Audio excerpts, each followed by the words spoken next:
Hey, jusque-là on a parlé des migrants, c'est-à-dire des personnes qui traversent la mer Méditerranée pour arriver en Europe. Mais ce trajet, les migrants ne vont pas le faire tout seuls. Quand la migration se fait de manière légale, le migrant va être en relation avec plusieurs autorités. D'abord, il va contacter son état d'origine, qui va lui fournir un passeport, qui fait office de carte d'identité à l'étranger. Mais il va aussi devoir communiquer avec l'état de destination pour obtenir un visa si nécessaire, une sorte de laissez-passer pour rentrer dans un pays étranger, voire une autorisation de travail et de résidence, s'il compte s'installer plus longtemps que pour des vacances. Bien sûr, ça ne marche pas comme ça si la personne est persécutée, ou dans ce cas-là, elle va fuir sans demander son reste. A l'inverse, si la migration se réalise de manière illégale, les migrants peuvent faire appel à des structures informelles qu'on appelle des réseaux de passe, autrement dit des passeurs. Les dits passeurs gagnent leur vie avec une activité considérée criminelle, faire passer illégalement des frontières à des migrants, ce qu'on appelle du trafic de migrants. Sauf que des fois, les soi-disant passeurs peuvent destiner les migrants à un futur encore moins plaisant qu'une traversée illégale. Une précision avant de vous en parler. Il faut savoir que la plus grande partie des migrations se fait à l'intérieur même de l'Afrique. En 2015, il y avait 32 millions de migrants venant d'Afrique dans le monde. Et 16 millions d'entre eux ont migré d'un pays africain vers un autre pays africain. Au final, les migrations d'Afrique vers l'Europe représentent une minorité de migrations. Moins de 9 millions de migrants africains se trouvaient en Europe en 2015, sur 32 millions. Et même parmi les migrations de l'Afrique vers l'Europe, la plupart du temps, elles sont légales. Le migrant a tous les papiers nécessaires pour rentrer sur le territoire européen. Mais des fois, le migrant reste en Europe même après la fin de la durée autorisée pour son séjour. Et du coup, il devient un migrant en situation illégale. Ou administrativement irrégulière pour être plus exact.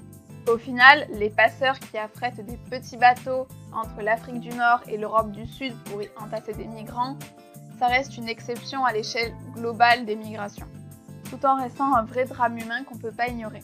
Cette précision étant faite, on retourne avec nos passeurs et notre trafic de migrants, ou passage en fraude d'êtres humains.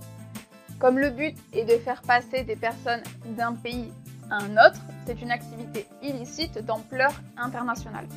Ça a donc attiré l'attention des États qui ont décidé de définir le trafic de migrants dans un traité international. Pour être exact, il s'agit d'un protocole à la Convention de Palerme signée en 2000 contre la criminalité transnationale organisée.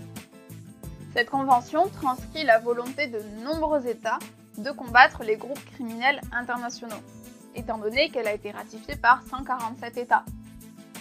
C'est beaucoup. Le protocole, aussi signé en 2000, ratifié par l'Espagne, l'Italie et la Grèce, parle du trafic illicite de migrants par terre, mer et air et demande aux États de considérer cette activité comme une infraction pénale. Du coup, selon ce protocole, c'est quoi le trafic de migrants? Article 3 du protocole. Grosso modo, il faut que 3 éléments soient réunis. D'abord, le passeur doit assurer l'entrée illégale d'une personne dans un autre État. Ensuite, ce migrant ne doit pas avoir la nationalité de l'état de destination, ni y habiter de manière permanente. Car si la personne a la nationalité ou si elle habite dans l'état de destination, il ne s'agit pas d'une entrée illégale, mais il s'agit d'un retour bizarre à la maison en passant par des passeurs. Enfin, il faut qu'en contrepartie de ce service, le passeur reçoive un avantage financier, de l'argent, ou un avantage matériel. Par exemple, des bijoux de grande valeur. Juridiquement, la définition du trafic de migrants n'est pas très compliquée. Il suffit de faire traverser la frontière à un étranger qui n'a pas le droit d'entrer dans ce pays, le plus souvent contre de l'argent. Mais dans la pratique, le trafic ne s'arrête pas toujours là et on en arrive parfois à de la traite d'êtres humains, ou trafic de personnes. Les termes sont proches, pour le coup la terminologie anglophone est plus claire. Pour le trafic de migrants, on parle de smuggling of migrants, et pour la traite d'êtres humains, on parle de trafficking in persons, avec un super accent. La traite d'êtres humains a aussi été définie à la suite de la Convention de Palerme, avec un autre protocole qui date aussi de 2000. aussi ratifié par l'Espagne, l'Italie et la Grèce. C'est le protocole visant à prévenir, réprimer et punir le trafic des personnes. Pour qu'on parle de traite de personnes, il faut que 3 éléments soient réunis. D'abord, le trafiquant doit recruter, transporter, héberger, etc. des personnes. Ensuite, ce recrutement, ce transport, cet hébergement, etc. doit se faire contre la volonté de la personne. Donc en utilisant la violence, la menace, la tromperie, l'enlèvement, etc. Enfin, tout cela doit être réalisé afin qu'on puisse exploiter la personne une fois qu'elle est arrivée à destination. Et il existe de multiples formes d'exploitation. Trafic d'organes, exploitation sexuelle, travail forcé, mendicité forcée, esclavage, etc. Mais dans la pratique, c'est parfois difficile de savoir si on est en présence de trafic de migrants ou de traite d'êtres humains. En principe, un migrant qui demande à un passeur de lui faire traverser une frontière, il le fait volontairement.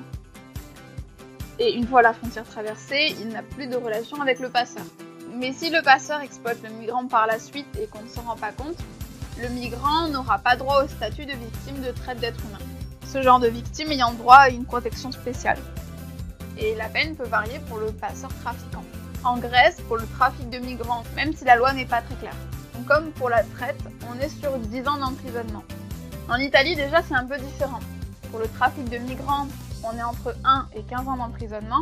Et pour la traite de personnes, on est entre 8 et 20 ans d'emprisonnement. Enfin, en Espagne, la différence est très marquée. De base, pour le trafic de migrants, on est entre 3 mois et 1 an de prison, alors que pour la traite de personnes, on est entre 5 et 8 ans de prison. Voilà, j'espère que tu comprends mieux la différence entre trafic de migrants et traite d'êtres humains. Différence difficile en pratique et qui pose pas mal de problèmes. N'oublie pas d'aller suivre le projet Humanices sur leurs réseaux sociaux et tu peux aussi activer la cloche et t'abonner si tu ne veux pas louper la prochaine vidéo. Sur ce, plein de bisous et soignez vos droits.